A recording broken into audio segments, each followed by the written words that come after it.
Hello friends, mother cook চ্যানেলে সবাইকে স্বাগত। আজকে আমার রেসিপি পনির রোল। রাত্রিবেলা রুটি পরোটার পরিবর্তে এই পনির রোল বানিয়ে দেখুন, এটি খেতে কতটা টেস্টি হয় এবং সহজভাবে তৈরি হয়ে যাবে। তো চলুন দেখতে থাকুন এই পনির রোল আমি কিভাবে বানাই। তো এই পনির রোল বানাবার জন্য আমি এখানে একটা বড় বাটি নিয়ে এখানে আমি 1 কাপ আটা নিয়ে নিলাম আর 1 কাপ ময়দা নিয়ে নিলাম।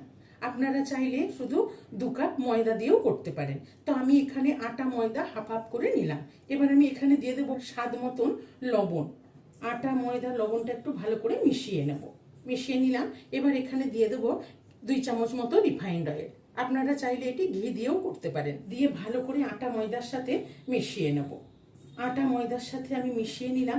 এবার আমি এখানে নিয়ে নিয়েছি উষ্ণ গরম জল। এই একটু উষ্ণ গরম জল দিয়ে আমি আটাটা মেখে নেব। অল্প অল্প জলটা দিয়ে মেখে নেব। উষ্ণ গরম জল দিয়ে আটা ময়দাটা মেখে নিলে পরোটাগুলো খুব নরম হবে। মেখে একটা ডো মতো তৈরি করে নিয়েছি। এবার আমি হাত দিয়ে একটু ঠেসে ঠেসে ভালো করে মেখে নেব।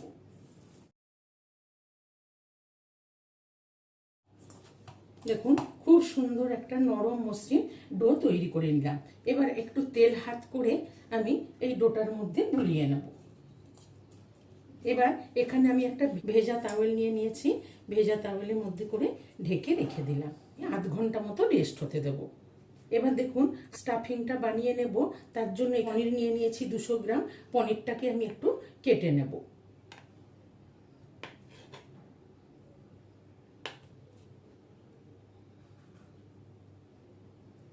ক্যাপসিকাম পেঁয়াজ একটু লম্বা লম্বাই কাটবো, সেই জন্য আমি সেই হিসাবে পনিরটাকে একটু লম্বা লম্বা করে কেটে নিলাম। পনিরটাকে আমি একটু ম্যারিনেট করার জন্য এখানে দিয়ে দিচ্ছি 1 চামচ মতো রিফাইন্ড অয়েল। আর এখানে নিয়ে নিয়েছি কাশ্মীরি লঙ্কার গুঁড়ো। এই 1 চামচ এই কাশ্মীরি লঙ্কার গুঁড়োটা দিয়ে দিলাম। দিয়ে ভালো করে তেলের সাথে কাশ্মীরি লঙ্কার গুঁড়োটা মিশিয়ে নেব। মিশিয়ে নিলাম। এবার এখানে দিয়ে দিলাম অল্প একটু বিট লবণ। আর দিয়ে দিলাম পরিমাণ মতন এমনি সাদা লবণ। আর দিয়ে দিলাম গরম মশলার গুঁড়ো। আর এখানে নিয়েছি চাট মশলা 1 চামচ, চাট মশলাটা দিয়ে দিলাম। আর এখানে নিয়েছি 2 চামচ মতো টক দই। এই ঘন 2 চামচ টক দই দিয়ে দিলাম। আর হাফ চামচ আদা বাটা। আর দিয়ে দেব হাফ লেবুর রস। দিয়ে সব কিছু একসাথে ভালো করে মিশিয়ে নেব। দইটা কিন্তু একদম জল ঝরানো দই দেবেন। খুব সুন্দর আমি মিক্স করে নিলাম। এবার এখানে সব পনিরগুলো দিয়ে দেব। পনিরগুলো দিয়ে ভালো করে মশলার সাথে মাখিয়ে নেব।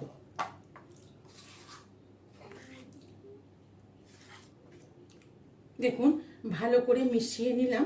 এবার আমি একটু ঢেকে রেখে দেব। এবার আমি এখানে নিয়ে নিয়েছি একটা ক্যাপসিকাম, একটা পেঁয়াজ আর একটা টমেটো। এইগুলোকে আমি স্লাইস করে কেটে নেব। দেখুন এবার আমি খুব পাতলা স্লাইস করে এগুলো কেটে নেব। ক্যাপসিকামটা কেটে নিলাম। এবার আমি পেঁয়াজটা কেটে নেব।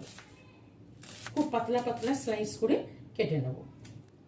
এবার টমেটোটা কেটে নেব।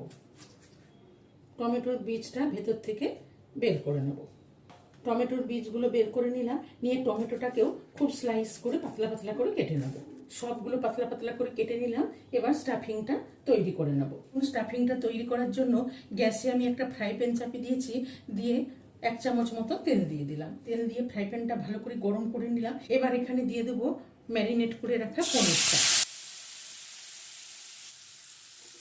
একটু ভেজে নেব।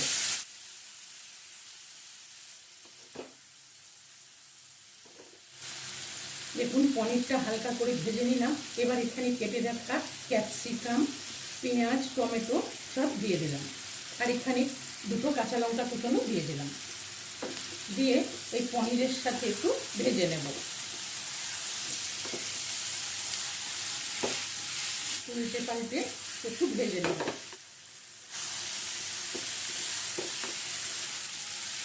ভেজে নিলাম। এবার এখানে আমি নিয়ে নিয়েছি বড় 1 টেবিল চামচ টমেটো কেচাপ। এই টমেটো কেচাপটা দিয়ে দিলাম। এই টমেটো কেচাপটা দিয়েও ভালো করে একটু নেড়ে মিশিয়ে নেব। দেখুন সস দিয়েও ভালো করে মিশিয়ে নিলাম। পনিরের স্টাফিং একদম রেডি। এবার বানিয়ে নেব পরোটাগুলো। 30 মিনিট মতো ঢেকে রেখেছিলাম। এবার ঢাকাটা খুলে দেখে নেব। খুব সুন্দর নরম একটা সফট ডো তৈরি হয়ে গেছে। আর একটু মেখে নেব। এবার আমি এখান থেকে লেচিগুলো কেটে নেব। রোলের লেচি সেজন্য রুটির থেকে একটু বড়ই হবে। লেচিগুলো কেটে নিয়েছি, গোল করে নিয়েছি। এবার একটু আমি তেল হাত করে একটু লেচিগুলোর উপরে দিয়ে দেবো। উপরে দিয়ে আমি একটু ঢেকে দিলাম। এরকম ঢেকে ঢেকে রেখে দিলে একটু পরোটাগুলো খুব ভালো হবে। তো এটাকে আমি একটু ঢেকে রেখে দেব 5 মিনিট। এবার এখানে একটা লেচি নিয়ে নিলাম, নিয়ে রুটি মতো আমি বেলে নেব।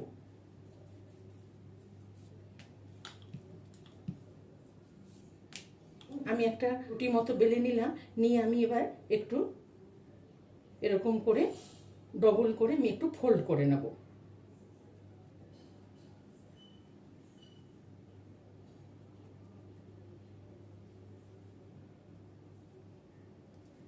ডবল করে ফোল্ড করে নিলাম। এবার আমি আস্তে আস্তে এরকম করে মুড়ে নেব।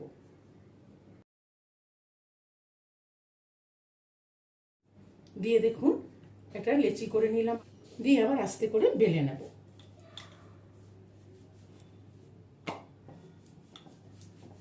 দেখুন আমি একটা পরোটা বেলে নিলাম। আমি কিন্তু এরকম করে ঢেকেই রেখেছি। এখান থেকে আমি আবার একটা লেচি নিয়ে নেব। আবার একটা রুটি বেলে নিলাম, নিয়ে আমি আবার আগের মতন করে ডবল করে ফোল্ড করে নেব। ফোল্ড করে নিলাম, নিয়ে আমি আবার এরকম করে একটা রোল করে গোল করে নেব। নিয়ে আবার আগের মতন ভালো করে গোল করে বেলে নেব। আবার খুব সুন্দর একটা পরোটা বেলে নিলাম। এইভাবে আমি প্রত্যেকটা পরোটা বেলে নেব। এবার আমি পরোটাগুলো ভেজে নেব। গ্যাসে আমি একটা ফ্রাই প্যান চাপিয়ে দিয়েছি। এবার আমি এখানে একটা পরোটা দিয়ে দেবো।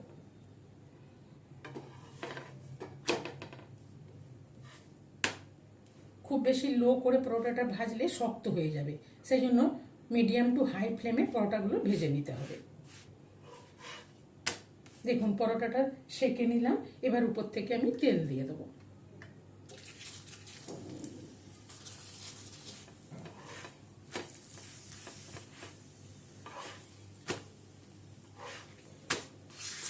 দেখুন একটা পরোটা ভেজে নিলাম। এবার আমি এটাকে উঠিয়ে নেব। দিয়ে এখানে আবার একটা পরোটা দিয়ে দিলাম।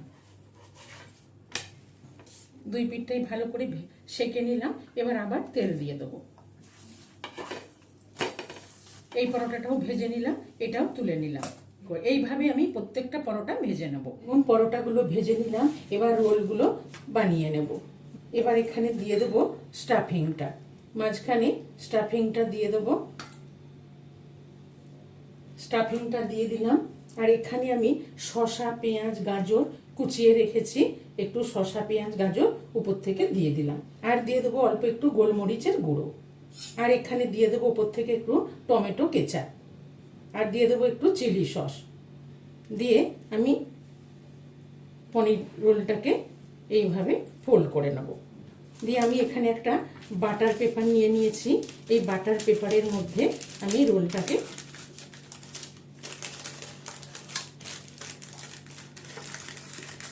দেখুন একটা পনির রোল আমি তৈরি করে নিলাম। এবার এখানে আমি আরেকটা পরোটা দিয়ে দিলাম। দেখুন পরোটাগুলো কতটা নরম, খাস্তা, মচমচে হয়েছে। এবার এখানেও দিয়ে দেবো পনির স্টাফিংটা। পনিরের স্টাফিংটা দিয়ে দিলাম। আর এর উপরেও দিয়ে দেবো একটু পেঁয়াজ, শসা, গাজর। আর এর উপরেও দিয়ে দেবো একটু গোলমরিচের গুঁড়ো। আর দিয়ে দেবো এখানে উপর থেকে একটু টমেটো কেচাপ। আর দিয়ে দেবো একটু গ্রিন চিলি সস। দিয়ে আমি এটাকেও ফোল্ড করে নেব। এই পনির রোলটাও আমি তৈরি করে নিলাম। দেখুন দুটো পনির রোল আমি তৈরি করে নিলাম। কতটা টেস্টি হয়েছে, এরকম ভাবে না বানালে বুঝতে পারবেন না।